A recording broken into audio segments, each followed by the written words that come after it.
क्या आप इस बात को मानते हैं कि इस जीवन में आपके साथ जो कुछ भी हो रहा है, अच्छा या बुरा, वो सब पहले से ही निर्धारित है?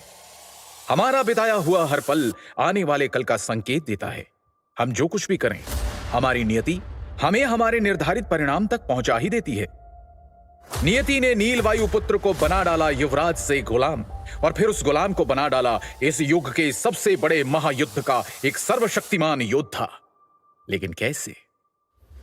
ये कहानी है सुंदरनगर राज्य की, जिसे समझने के लिए हमें वक्त में थोड़ा पीछे जाना होगा। करीब 1200 साल पहले सप्त सिंधु के उत्तरी क्षेत्र पर सुंदरनगर का ही शासन था। सुख समृद्धि और ऐश्वर्य से भरपूर सुंदरनगर पर सबकी नजर थी। लेकिन वक्त बदलते देर नहीं लगती। नियति के चक्र से ना आम इंसान बच पाता है, ना राजा और ना ही कोई राज्य। अचानक राक्षसों की एक बड़ी फौज ने सुंदरनगर पर हमला कर दिया। वो लड़ाई इतनी भयानक थी कि पूरी धरती लाशों से ढक गई। राक्षसों ने सभी ताकतवर योद्धाओं को बेरहमी से मार डाला। कई प्रतिभाशाली युवाओं को तो वो जिंदा ही निकल गए। वो दृश्य इतना भयानक था कि उसके बारे में सोचकर ही किसी की भी रूह कांप जाए। अपनी तबाही का मंजर देखते हुए सुंदरनगर की उम्मीद तब जगी जब न जाने कहां से एक दिव्यात्मा प्रकट हुए। वो थे ऋषि भृगु।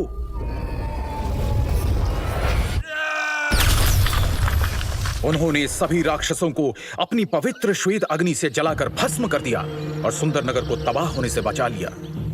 उसके बाद भृगु ऋषि ने राज परिवार के वर्तमान राजा को 2 दिव्य औषधीय गोलियां और जीवन के सूत्र नामक एक पुस्तक देते हुए कहा, हे राजन, इस पुस्तक में दिव्य शक्तियों के सूत्र है। इस पुस्तक की रहस्यमय दिव्य शक्तियों को जागृत करने वाला व्यक्ति संपूर्ण मानव जाति का कल्याण करेगा। उनके द्वारा कहे गए ये शब्द बादलों में होती गर्जना की तरह पूरे क्षेत्र में गूंज उठे। तब से लेकर अब तक पीढ़ी दर पीढ़ी कई लोगों ने उस पुस्तक को पढ़ा, लेकिन कोई भी उसमें लिखे किसी भी तरह के दिव्य सूत्र को खोजने में सफल नहीं हुआ। वक्त बीतता गया। इंसान की लालसा, जलन और गद्दी की चाहत के चलते राज परिवार के बीच अनबन और राजनीति सुंदरनगर को पतन की ओर धकेलती चली गई। फिर कई सालों बाद वायुपुत्र परिवार के वंशज वीरेंद्र वायुपुत्र ने महाराज बनकर सुंदरनगर की बागडोर संभाली और अपनी निष्ठा और ईमानदारी के साथ उसे उत्थान की ओर ले चले। परंतु उनके धूर्त भाइयों को महाराज वीरेंद्र वायुपुत्र की तरक्की रास नहीं आ रही थी। महाराज वीरेंद्र के पराक्रम के सामने उनके सौतेले भाई यजुवेंद्र और नागेंद्र दोनों फीके पड़ जाते थे। महाराज अपनी प्रजा का खूब ख्याल रखते थे और प्रजा भी उन्हें बेहद पसंद करती थी। महाराज सुंदरनगर की प्रतिष्ठा को वापस ऊंचाइयों पर ले जाने की हर मुमकिन कोशिश कर रहे थे। यहां तक कि पास के शक्तिशाली श्यामल साम्राज्य के सम्राट बिंदुसार भी महाराज वीरेंद्र से रिश्ता गहरा करने के लिए राजी हो गए थे, जिसके चलते उन्होंने अपने परिवार की किसी एक बेटी की शादी सुंदरनगर के युवराज से करने का वचन दिया था। लेकिन साथ ही महाराज वीरेंद्र के खिलाफ पनप रहा था एक षड्यंत्र।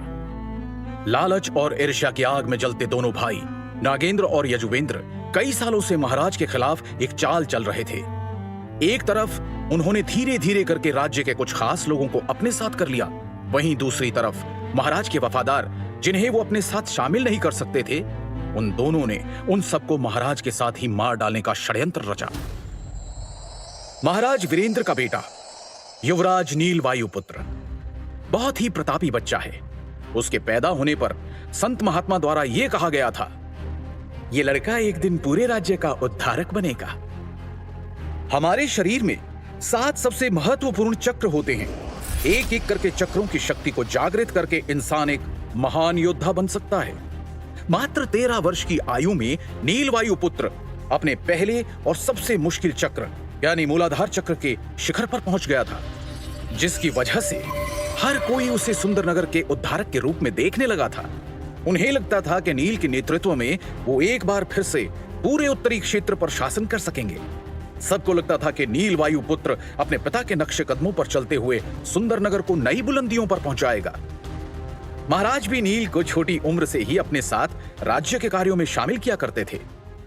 पता नहीं क्यों, लेकिन नील को कभी भी अपने दोनों चाचा कुछ ठीक नहीं लगते थे और उसे यह भी समझ नहीं आता था कि उनकी धूर्तता को महाराज क्यों नजरअंदाज कर देते हैं।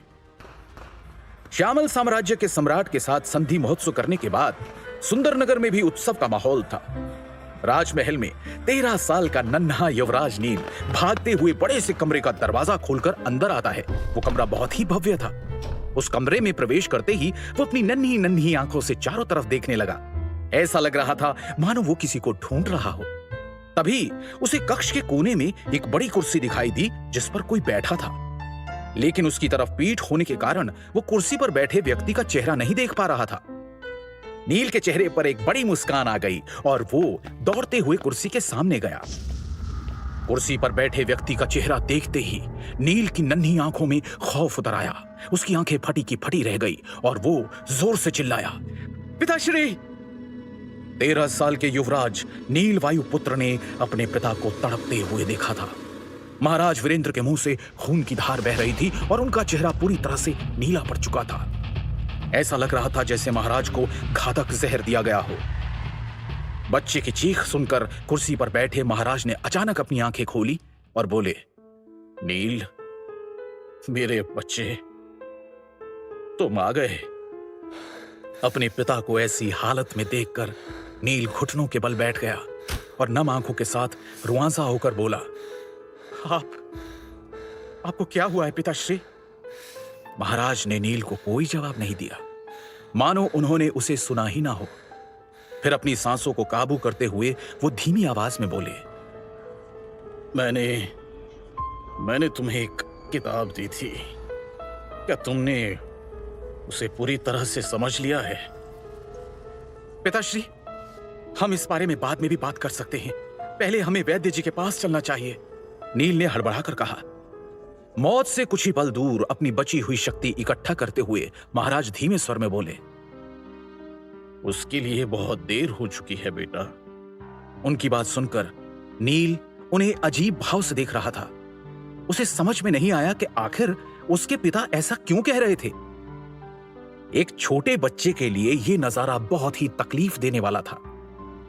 नील को देखकर उसके पिता के चेहरे पर एक दर्द भरी फीकी मुस्कान आ गई और उन्होंने कांपती हुई आवाज में कहा, नील, याद रखना, तुम हमारी आखिरी उम्मीद। इससे पहले कि वो अपनी बात पूरी कर पाते, अचानक उनके शरीर ने प्राण छोड़ दिए और वो कुर्सी पर ही दम तोड़ बैठे। ये देखकर नील की दर्द भरी चीख निकली, पिताश्री!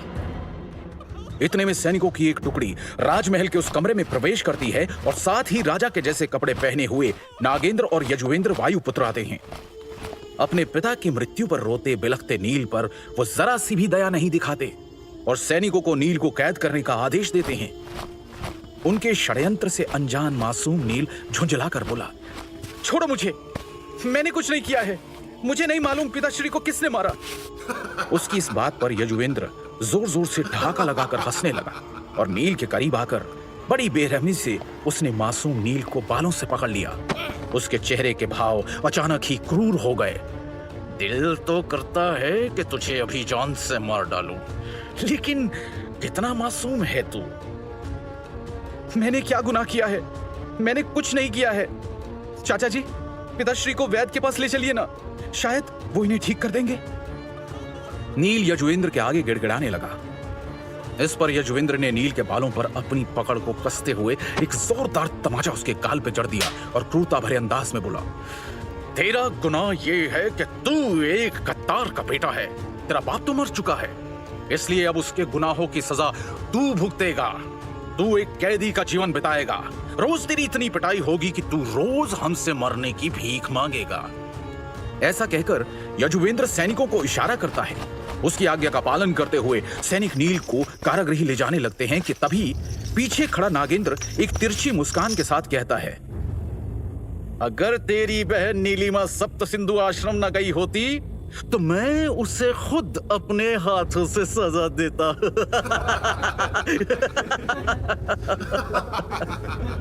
उसकी ये बात सुनकर यजुवेंद्र और वहां मौजूद उनके खास आदमी जोर जोर से हंसने लगे।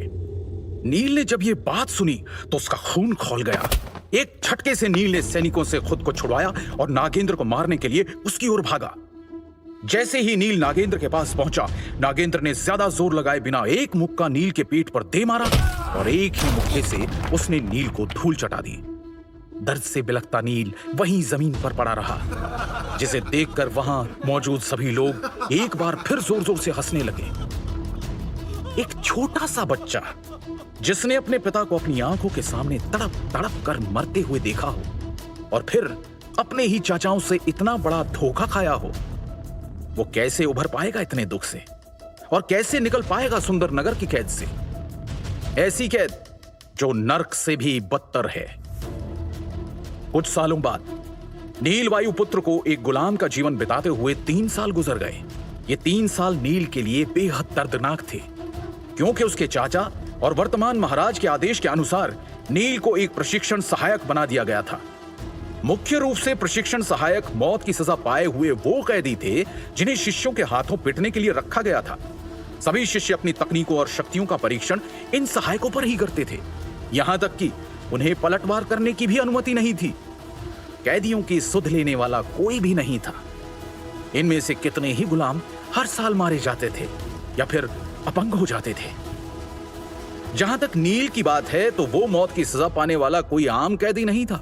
वो सुंदरनगर साम्राज्य का पूर्व युवराज था, जो पिछले 3 सालों से प्रशिक्षण सहायक बनकर लगातार मार खा रहा था।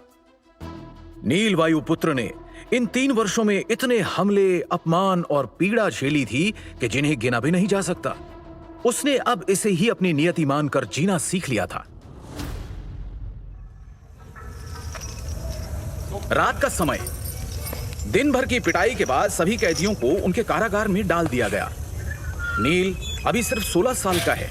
उसका शरीर दुबला लेकिन चेहरा सुंदर है।